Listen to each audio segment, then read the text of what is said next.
do the new farming methods in BT6 actually work? And what I mean by the new methods is basically anything besides a farm and a boat. And I'm saying that as you guys are watching me place a farm down, I know. Alright, so we might need a couple of farms, but that's only because we're going to be using druids. And the reason why I want to do this today is because we have a pretty uneventful boss. So everything is at about, the speed and the health are 105 and 125 respectively on the mobs, and then on the boss as well. We can use any hero that we want. We have all towers available, so pretty much as standard. And I was thinking, let's try and farm up as much cash as we want, but not use the way that we, well I want to say the usual farming methods that we normally use. So I mentioned a lot of changes happening to the alternate farming methods happening, and if you guys are just not familiar with what I'm talking about, I'm going to give you a very brief rundown. So number one, the druids, the middle path druids, the jungle's bounty druids, they make a lot more money thanks to some Oben buffs. Now Oben gives them a lot of extra bonus cash as long as the jungle's bounty druids are around Oben. Obviously, another change that you guys are 100% familiar with is the rubber to gold alchemist. That thing makes money like crazy now because the golden potion is getting launched every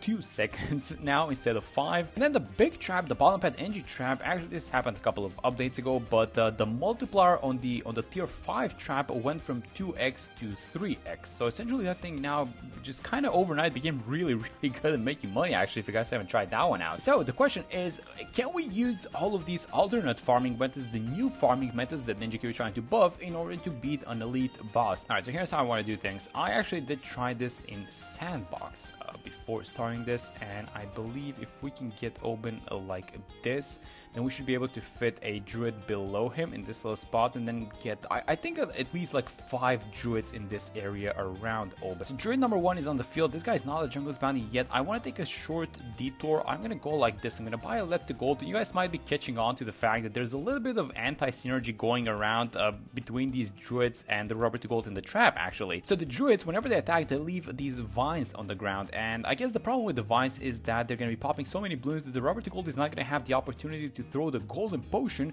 so that we can make some extra cash out of these, coded bloons. So that's precisely the reason why you would want to combine the rubber to gold alchemist and the trap with farms, actually, and not with druids. I, by the way, went ahead and bought this guy, the rubber to gold alchemist. I'm going to set him on close. Now let's try and get as many of these jungle's bounty druids. So bam, there we go. There's the first one. I think we get all 3 of these farms up top right within the radius. There is a great quality of life change by Ninja Q done with these druids, and it's that once you use the ability on one of these druids, all of them get activated at the same time. So you can essentially just buy yourself just like one tech bot, and you're going to be triggering every single ability like that. Let me just place as many farms as possible, by the way. Yeah, I think this is going to be fine. So how many are we looking at? I think that's 7 farms. Then if we can fit, let me just see how much money one druid ability is going to be making. That's $1,661.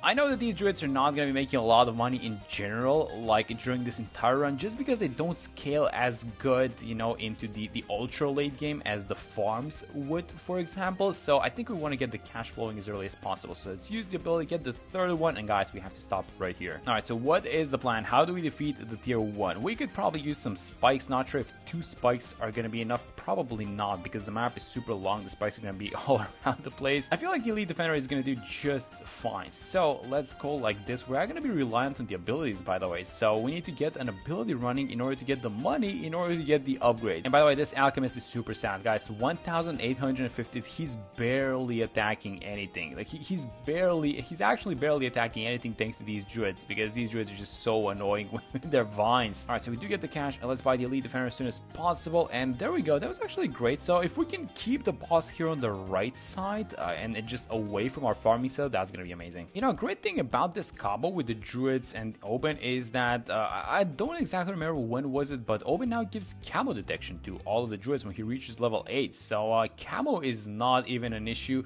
Like this is some sort of a setup, I guess, focused only on farming, and Ninja Q has been really trying to make it work around, this druid farming thingy. But how good is it, guys? Is it actually gonna work? I don't know. Hopefully the elite defender is just keeping the boss in place, because I don't want to see our druids getting stunned, and this guy's getting dangerously close. So let's actually, yeah, there we go. Let's actually do this. Let's buy the jungle jumps. Give him a little bit of extra attack speed. Hopefully this is enough. All right, last one. As long as we don't get stunned, that should be amazing. And there we go. None of the druids are getting stunned, so let's kind of fast forward a little bit. And as soon as this guy is done, we're gonna need to turn off all the start. Yeah, there we go. Let's just click this ability, and bam, there it is. There goes the tier 1. All right, so here is what we're gonna need to do. Let's sell the elite defender. Let's try and fit one more druid. This is gonna be druid number 7. We have a decent amount of casual. I mean, 22,000. This is no joke, actually. Oh, we can have another one here on the right side, and he is in range of open. That is amazing. Okay, so we're starting to get a decent amount of druids ready. This is absolutely, by the way, not the best map to be doing this, and I really wanted to try it on a map like this, because not all maps are gonna be like I don't know, like Bloons or whatever, where you just have some empty space and you can do whatever you want. And how is this looking? I managed to fit 4 farms up top, and then we can buy a couple more here down bottom. Actually, let me just check the range of some of these guys. Yeah, we should probably place one farm like maybe more on the inside like this, a couple more here on the right side. All right, so doing very well so far. Actually, I managed to get some sort of a setup going here on the right side as well. And let me just do a quick check on to how many druids we have. So I'm seeing 8 on the left side and then 8 as well on the right side. All right, so let's synchronize all of them under one tech bot, and just when when one ability gets activated, everyone's basically going to be making money. All right, now in comes the tier 2 bots. This guy has a lot of HP, actually 300,000, and I was just thinking of how we want to maximize the amount of money that we're making through these druids. So one of the things that we have to do is probably stall rounds a little bit, and the way to choose stall rounds with all the druids is going to be we have to stall mob class balloons, not small balloons. So let's use the ability. That was 15 abilities at once. Let's buy the mat. Hopefully we can keep the boss here on the left side as much as possible so that we can keep producing cash. Let's just kind of lock this guy in place, give the mat a little bit of extra attack speed, and if we can give it an alchemist, just something like a 3-2-0, yeah, this is gonna be perfect. All right, so just keep the boss onto the middle and the bottom left spot as much as possible, and I think we're golden. It's not looking the best, but we're gonna get a mat ability in a second. So only one druid and one farm got stunned. That's actually pretty respectable. And guys, honestly, this guy has like 2.7k pops. I don't think the rubber to gold is doing anything thanks to these druid vines. So you know what? I think we should sell them and reinvest the cash as soon as possible. Let's actually do that once we've dealt with the boss. So another mat ability is gonna be the last one. We take care of a skull, and this is gonna be just basically the last HP bar. So this second tier boss actually went pretty well. In regards to the money that we're making, we have enough money to buy whatever we need so far. So I would say we're pretty much on, not on par, but definitely doing well enough so that we can defend versus the bosses so far. So there we go. There goes the tier 2. Now let's wait for this round to end, and let's reconstitute the farming and sell some towers. All right, so here's the plan. Let's buy a favorite trades boat so we get some extra sellback value on the mat and the alchemist. I also want to get rid of the rubber to gold alchemist. I know that this guy's kind of OP, but guys, this is such a bad combo with the druids. So we know for a fact that this guy makes a lot of money, but this was just not his game. So we respect him, but he has to go. All right, so here is the plan for the next few rounds. I bought the warp glue, and I'm gonna buy the big trap. Actually, this is very inefficient, but I'm actually gonna sell it, and I'm gonna rebuy the top crossbow because this thing got buffed, and I want to give it a shot. Let's use the druid ability, and now the goal is that we're slowing the balloons down just by a tiny bit. I guess everyone is walking into the big trap, so the big trap is making money, the druids are making money, and then how do you scale this lineup into the ultra late game? And this is where farms are actually really handy at this point, but we're not allowed to use farms. So I guess what we have to do is just keep buying more and more druids. Do you guys see yourself using this setup in farming? I don't know, it's a little bit laggy, that's what I noticed. And also bought the Spirit of the Forest, which makes a lot more money than the 4th tier. And I guess one last thing that we could add is just an Energizer sub, just to get these cooldowns going a little bit faster. So let's get the sub as well, and then we're gonna try and synchronize all these abilities together. And yeah, I think that's gonna be about it, honestly. And this is around 79, and here's how things are standing. I want to buy the Dart Paragon because we are not exactly sporting a lot of cash, guys. We have 180k. I bought all the tier 5s, a bunch of sacrificial darts. Let's just hit start to see where the abilities are at, and I think we just have to go for the Dart Paragon, not because I want to, honestly, but just because we don't have a lot of cash to play with. So let's wait until we have about 250, 300k, and then we're gonna buy the Dark Paragon. Right, so let's buy it. Hopefully it's over 40. That's a 49. Okay, that makes me feel so good, actually. Alright, so 49, we know for a fact that it's gonna be dealing with the tier 3. Is gonna be obviously a little bit slower versus the tier 4, especially because this vortex has a 125% HP, but the biggest concern that I currently have is that all of the right side is getting stunned and it's not producing cash. Alright, so round 84. I mean, I guess the round number doesn't exactly matter as much because we're making money off of time and not off of the rounds. It's not like a round-based income like farms or something like that, but I would want to finish off this boss as fast as possible, and it's round 85 so far. So yeah, so the final tally is going to be round 86, and this is, it could have definitely gotten a lot better for sure. So let's keep the setup as it is currently, and let's see how much money we're going to end up making before the tier 4, and then finally for the tier 5, I mean, we're going to need one of the big paragons for sure. It's either going to be the Goliath or the Spike Factory Paragon. So yeah, let's see how much we can farm until the tier 4. Alright, so 99, and we're looking at about 600,000. One of the new things that I did is I bought this guy as a 015 instead. I actually have it actually as a 025, but I bought this guy and I replaced it with the 205 that we previously had so that he can actually start making some money. So we're at 30k, but this could have been a little bit higher for sure. And now the question is, can this degree 49 hold Vortex by itself? And I think if we can somehow manage to keep it here on the left bottom side, I mean, we are stunning a decent amount of druids, honestly, like 10 druids at least. But as long as the big ones are not getting stunned, I mean, the Spirit of the Forest is surely not getting stunned, so we are getting some income going. So I think that this was a great spot, not only for the Dark Paragon, but like the degree is looking like it's gonna be more than enough for the tier 4. Alright, so it seems like we have this one in the bag, and yeah, you guys can definitely notice how these druids are not exactly scaling as good as farms in the ultra late game for sure. We are making some money, like don't get me wrong, this is probably gonna be doable. I don't want to jinx it, but we're probably gonna do it to tier 5 as well. But I guess what I'm saying is that it really doesn't have to be this close, and we can actually pull off a much better setup if we're farming properly, even if that involves boats, like you don't even have to buy farms in the first place. So round 108 and 900k, how much do you think we're gonna end up with by round 119? I think about 1.2 million should be about right. Hopefully I'm wrong, because I'm looking to get an expensive paragon like the Goliath, honestly, because we can have the platform on the side and it's just gonna win by itself. But we're gonna need a good degree on the Goliath anyway, so yeah, let's just wait and see how much money we're gonna end up with. Before I sell too many of these druids, let me just do a check on how much money each one of these guys has made. So 237 on the big one, the Spirit of the Forest, this is expected. How about the other guys on the side? 86, 88, 77, 83, yeah, about 80k each. These guys on the right side, 55, definitely a lot lower numbers. So 30 on this guy, a lot lower numbers than the guys on the top left, and then 45, 30-ish onto these guys on the bottom right. I also upgraded the farm to banana salvage, by the way, get a tiny bit of extra sell back going. We need every little bit of efficiency, guys. And once we sell the heli, that is $1.7 million.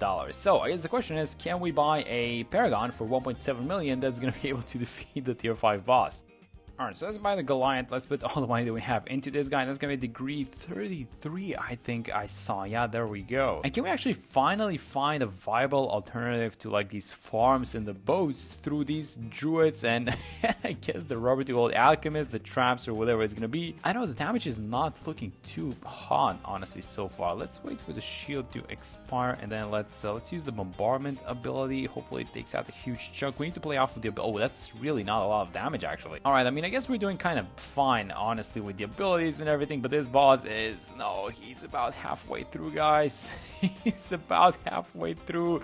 That's call number 3 so far. We're gonna have like 4 more pops out of this guy, so let's make sure we set the ability correctly. Let's have it like this. Again, use it. Oh, and this next one might actually be problematic because it's gonna pop on top of the Dark Paragon. It's gonna stun it. It's not like it's doing a lot of damage, but at this point we need basically everything, and I think, yes, I think the Dark Paragon is gonna get stunned, so it's only gonna be the Goliath for a second. Yeah, I did get stunned. Oh no, this one is gonna stun the Dart, isn't it? Oh no, that's the worst outcome possible, because look, it's not gonna be able to do the damage, and then when it actually becomes unstunned, the boss is going to be outside of its range. So we're mainly looking at the Goliath winning this game, basically. Oh, please, no. It's going to stun the Goliath, and look at how close we've got. It actually stunned the Goliath, and look at how close we came, guys. One single HP bar off of winning this in 5 million HP. You guys know what this is? This is the 125% HP, actually, that they gave it. I have a feeling we might be able to do this one, though. So let me restart it and try it again. Okay, so basically do the exact same thing, but leave a little bit of extra cash for some damage amplification towers. I was thinking the cripple Moab is going to be able to follow the pods globally. We're missing about $1,000.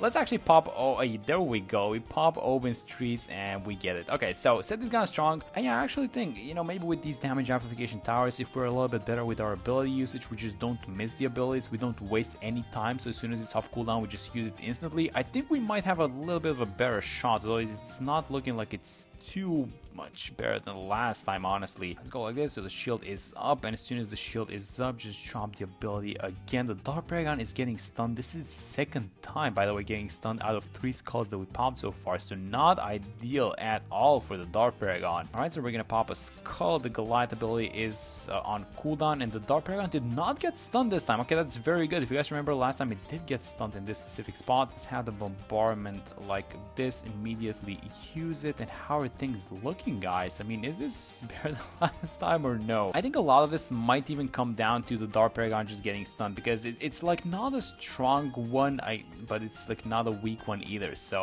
alright, Goliath ability coming out in a second. Let's have it like this, use it immediately. The Dark Paragon is stunned yet again. This guy can just not catch a break, and you know what, as soon as he starts attacking, it's gonna pop on top of it again. This is ridiculous. Let's actually go for something like this. Let's get the Glue Storm, and let's get +3 damage. Let's actually buy an ice here on the right side. We have a Goliath ability. Oh, I'm messing up again with these abilities. Let's go like this, use it immediately. Oh, how is it looking, guys? It's definitely a little bit better than last time, right? Let's use the Glue Storm. No, it's looking like it's about the same. So let's actually drop a time stop. All right, so that's the last one, and I don't know, guys, this is really not looking good. I mean, one of the changes that we did is I transferred the platform on the top left side. This thing is like not getting stunned at all. So you know what, I mean, this is just so close. The Dark Paragon is no longer attacking.